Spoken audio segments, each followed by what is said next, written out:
Tokie garsai pasitinka Vilniaus automechanikos ir verslo mokyklos mokinius Aurimo Spiridonovo garaže. Iš kelių senų automobilių pagaminti lenktynių bolidus bei diagnozuoti variklio bėdas gali bene kiekvienas Aurimo pamokas lankantis mokinys. Mūsų modulis yra susijęs su vidaus degimo varikliais, išmoksime juos diagnozuoti bei remontuoti. Papildomai prie viso šito aš turiu sportinio automobilio rengimo būrelį, kuriame mokiniai po pamokų gali ateiti savo norų ir padėti man ruošti automobilius lenktynėms. Į mokymus Aurimas investuoja labai daug.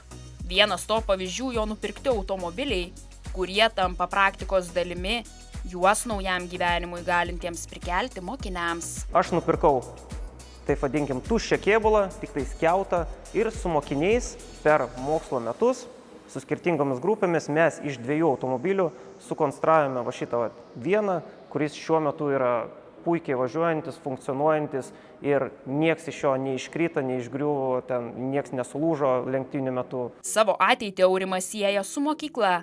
Nuolat siūlo iniciatyvas mokinių motyvacijai skatinti.